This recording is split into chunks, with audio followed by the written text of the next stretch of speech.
ആഗോള Ayyappa സംഗമത്തിന്റെ audit report പുറത്തുവിട്ട Mathrubhumi news വാർത്ത കള്ളമെന്ന് സർക്കാർ CPM പ്രചാരണം പൊളിയുകയാണ്. പരിപാടി നടത്താത്ത നന്ദഗോവിന്ദ് ഭജൻസിന് പണം നൽകിയെന്ന ഓഡിറ്റ് റിപ്പോർട്ടിലുണ്ട് എന്ന കാര്യം സ്ഥിരീകരിക്കുകയാണ് ദേവസ്വം ബോർഡ്. എന്നാൽ പിശകാണ് എന്ന ന്യായീകരണവും ദേവസ്വം ബോർഡിന്റെ ഭാഗത്തുനിന്ന് വരുന്നുണ്ട്. സംഗമം ഏൽപ്പിച്ച ഊരാളുങ്കൽ എന്ന കമ്പനിയുടെ ബില്ലുകളിലും ബോർഡിന് വലിയ സംശയമുണ്ട് എന്നതും വ്യക്തമാവുകയാണ്.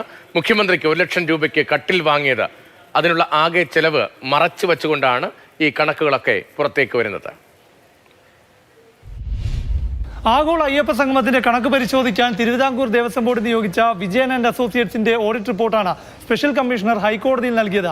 ആ റിപ്പോർട്ടിലെ കണ്ടെത്തലുകളുടെ അടിസ്ഥാനത്തിലാണ് മാതൃഭൂമി ന്യൂസ് അയ്യപ്പ സംഗമത്തിലെ ക്രമക്കേട് പുറത്തു കൊണ്ടുവന്നത്. പക്ഷേ സർക്കാരിന്റെയും CPMന്റെയും വാദം ഇത് ഓഡിറ്റ് റിപ്പോർട്ട് അല്ലെന്നായിരുന്നു. ഈ കണക്കുകളൊന്നും കൊടുത്ത കണക്കല്ല, കൃത്യമായിട്ട് കണക്കല്ല, അത് എസ്റ്റിമേറ്റ് ആണ്. അതിനുശേഷമുള്ള കണക്ക് പറയുന്നുണ്ട്. ആ കണക്ക് വരട്ടെ, എന്നിട്ട് നമുക്ക് ചർച്ച ചെയ്യാം. പക്ഷേ തിരുവിതാംകൂർ ദേവസ്വം ബോർഡ് പ്രതിരോധമെല്ലാം പൊളിച്ചു. മാതൃഭൂമി ന്യൂസിന്റെ വാർത്ത ശരിവച്ചു. ഓഡിറ്റ് റിപ്പോർട്ട് ഉണ്ടോ?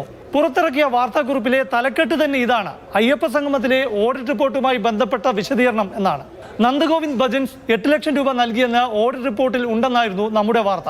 അത് തെറ്റെന്നായിരുന്നു പ്രചാരണം. പക്ഷെ ബോർഡ് പറയുന്നു നന്ദഗോവിന്ദ് ഭജൻസ് പണം നൽകിയെന്ന് ഓഡിറ്റ് റിപ്പോർട്ടിൽ ഉണ്ടെന്ന്.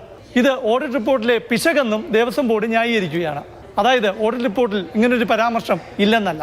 മുഖ്യമന്ത്രി പമ്പയിൽ താമസിച്ച മരാമത്ത് കോംപ്ലക്സിലെ ഒരു മുറിയിൽ കട്ടിൽ, കിടക്ക, തലയണ, സോഫ, ടീപ്പോയ് എന്നിവയ്ക്കായി 1,10,10,000 രൂപ ചെലവഴിച്ചെന്നായിരുന്നു ഓഡിറ്റ് റിപ്പോർട്ട്.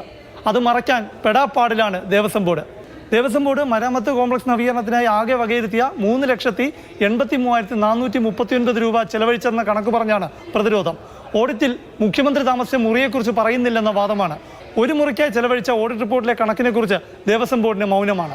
അയ്യപ്പ സംഗമം നടത്തിപ്പേൽപ്പിച്ച ഊരാളുങ്കലിന്റെ Indian institute of infrastructure and constructions എന്ന കമ്പനിയെ ദേവസ്വം ബോർഡ് സംശയത്തിലാക്കി.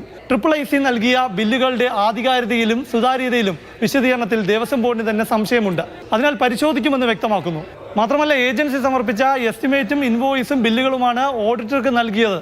അതായത് അയ്യപ്പ സംഗമം നടത്തിയ ഊരാളുങ്കലിന്റെ കമ്പനി ശരിയായല്ല കാര്യങ്ങൾ ചെയ്തതെന്ന സമ്മതമാണ്. ഓഡിറ്റ് റിപ്പോർട്ട് ദേവസ്വം ബോർഡ് പരിശോധിച്ചിട്ടില്ലെന്നും റിപ്പോർട്ടിൽ പൊരുത്തക്കേടുകൾ ഉണ്ടെന്നും ദേവസ്വം ബോർഡ് വിശദീകരിക്കുന്നു. ഭക്തരുടെ പണമായ ദേവസ്വം ഫണ്ടിൽ നിന്ന് 5 കോടി രൂപ എടുത്താണ് അയ്യപ്പ സംഗമം നടത്തിയത്. അത് നടത്താൻ ഏൽപ്പിച്ചവർ തോന്നിയ പോലെ നടത്തിയിട്ട് എന്ത് കണക്ക് കൊടുത്താലും പരിശോധിക്കേണ്ട ദേവസ്വം ബോർഡ് അത് ചെയ്യാതെ കുട്ടിക്കളിയായി കണ്ടുവെന്ന് വ്യക്തമാക്കുന്നതാണ് ഇന്നത്തെ വിശദീകരണം. പ്രശാന്ത് കൃഷ്ണ, മാതൃഭൂമി ന്യൂസ്, തിരുവനന്തപുരം.